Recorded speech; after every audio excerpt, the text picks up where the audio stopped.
रफत फातिमा जी, सम्मानित प्रवक्ता है हमारे, सबका स्वागत करता हूँ। सम्मानित साथियों, आज आपको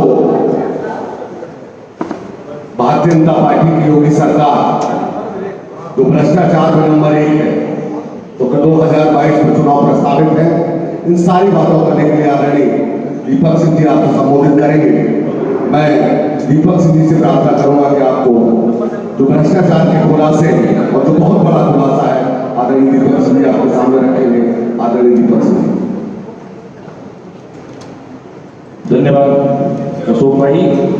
हमारे साथ बैठे हमारे उत्तर प्रदेश कांग्रेस कमेटी के सारे प्रवक्ता साथी और सामने जो हमारे पत्रकार बंधु बैठे हैं, आपको साक्षी मान के सच बात करने के लिए प्रेस वार्ता रखी गई है और उसके तथ्य प्रमाण सारे के सारे सामने हैं। उत्तर प्रदेश की जो भारतीय जनता पार्टी की सरकार है, अगर हम कहें तो भारतीय जनता पार्टी की सरकार भ्रष्टाचार के मामले में जो प्रतिस्पर्धा कर रही थी अपने देश की अन्य भारतीय जनता पार्टी की सरकारों को, उनको क्रॉस कर चुकी है। जिस बात पे हम चर्चा करने के लिए बैठे हैं, ये 2017 से बनी भारतीय जनता पार्टी की सरकार यूं कहें तो भ्रष्टाचार के कोख से उत्पन्न हुई थी। 2017 से लेकर अब तक भ्रष्टाचार की सारी फेडिस बनाते हुए इन्होंने दिव्यता, भव्यता और हिंदू धार्मिकों को भावनाओं को आहत पहुंचाने के उद्देश्य से कुंभ में जो लूट की है, बसोट की है, वो आजाद भारत का सबसे बड़ा घोटाला है। अगर देखें, व्यापक से बड़ा घोटाला है। जो रेड्डी बंधुओं ने घोटाला किया था, उससे बड़ा घोटाला है। जितने घोटालों को उसमें येदियुरप्पा जी जेल गए थे, उससे बड़ा घोटाला है। और ये तथ्य और प्रमाण के साथ इसलिए कहता हूं कि अभी जो सीएजी की रिपोर्ट आई है, सीएजी की रिपोर्ट में भी माना गया है करोड़ों हिंदुओं की आस्था को ठेस पहुंचाते हुए इस सरकार ने लगभग 26,060 करोड़ रुपए के घोटाले किए हैं। और इस बात को मैंने उत्तर प्रदेश की विधान परिषद में जो उठाया था वर्ष 2019 में 13/2/2019 उठाया था, तब भी सरकार से मैंने यही बात कही थी कि अगर सरकार कुंभ में दिव्यता और भव्यता के नाम पर जो लूट की है 26,060 करोड़ की, इस पे अगर जांच तक करा दी होती तो मुझे लगता है कई सारे अधिकारी, कई सारे कर्मचारी और सरकार के कई सारे मंत्री आज जेल के पीछे होते, यहां पर नहीं होते। जब भ्रष्टाचार की बात मैंने तब की थी, उस समय भी कहा था कि इसमें अवैध रूप से लोहे की चक्कर, प्लेट, एम्बुलेंस, कूड़ा उठाने वाली गाड़ियां सहित 55 बड़ी गाड़ियां सरकार ने कई करोड़ों रुपए में खरीदी थी। यही नहीं, जो सीएजी की पकड़ की रिपोर्ट भी नहीं आ पाई, सरकार ने जो सदन में मामला उठाया गया था कुंभ मेले के भ्रष्टाचार के संबंध में, उसमें करीब 70% चीजें सीएजी को अभी तक सरकार ने उपलब्ध नहीं कराई है। इसके पूरे तथ्य हैं मेरे पास, पूरे प्रमाण हैं। और सीएजी रिपोर्ट की तीनों प्रतियां, जब से उत्तर प्रदेश का विधानमंडल चलता है, तीनों पहली बार सीएजी की तीनों रिपोर्टें पटल पर टेबल नहीं की गई थी, सिर्फ दो टेबल की गई थी। इसको निकाल कर लाया। इसमें उत्तर प्रदेश की सरकार ने प्रतिस्पर्धा करते हुए घोटाले की सबसे बड़ी रिकॉर्ड बनाई है योगी सरकार ने। उसमें योगी सरकार ने स्कूटर से, मोटरसाइकिल से, कार से करोड़ों रुपए के कई टन मिट्टी खोद डाली, कई टन मिट्टी वहां से निकाल डाली। यही नहीं किया उत्तर प्रदेश की योगी सरकार ने 80% काम जिसमें टॉयलेट बनने थे, जिसमें टॉयलेट के साथ साथ उनके और सारी सफाई के काम होने थे, जिस अधिकारी के यहाँ के लोग रुकते थे उनके परिजनों को बिना टेंडर के काम दे दिए और सिर्फ उस पर पेंटिंग करा के उनके भी धन का भुगतान कर दिया गया। आज वो लोग जो यहाँ काम किए थे या वो अधिकारी जो यहाँ काम करवाए थे, वो सरकार के शीर्षस्थ स्थान पर दिल्ली में तैनात है। सरकार हर बजट में राज्य आपदा विभाग का बजट आवंटित करती है। ईश्वर की कृपा रही, कोई वहां पर आपदा नहीं है, लेकिन राज्य आपदा प्रबंधन का विभाग का बजट भी भारतीय जनता पार्टी की योगी सरकार ने भ्रष्टाचार की भेंट चढ़ाते हुए उस पैसे को भी वहां पर खर्च कर दिया।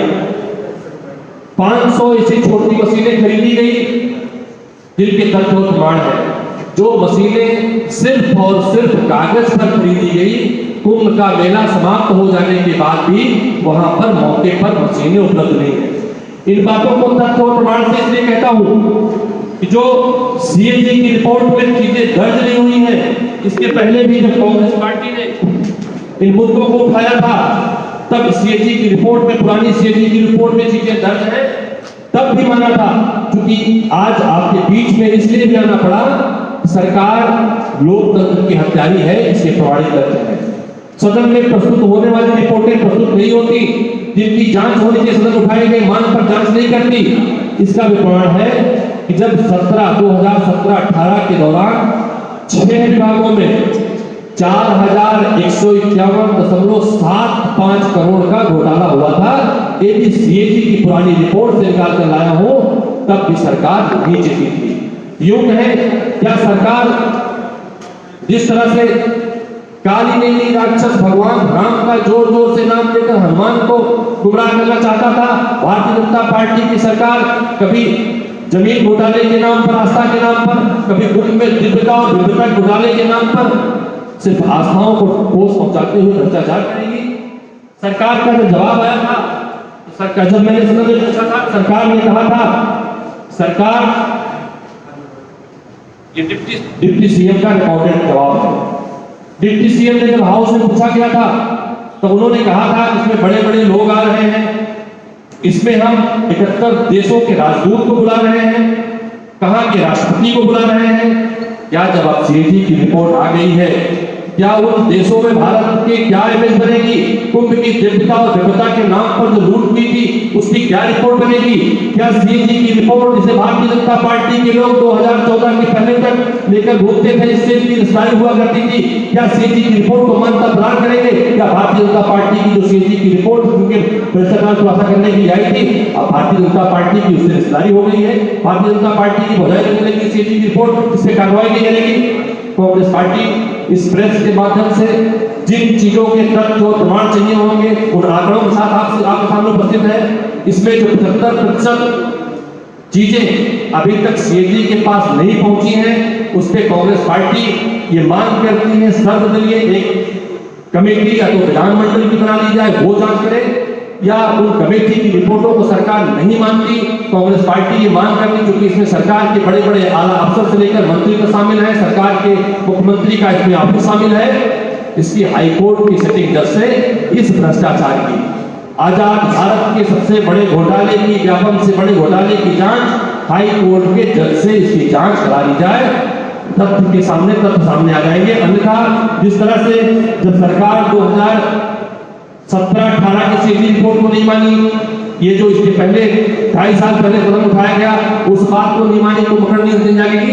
इसमें भी सरकार के लोग लीपापोती करने की कोशिश करेंगे, इसमें भी सरकार कोई कार्रवाई नहीं करेगी।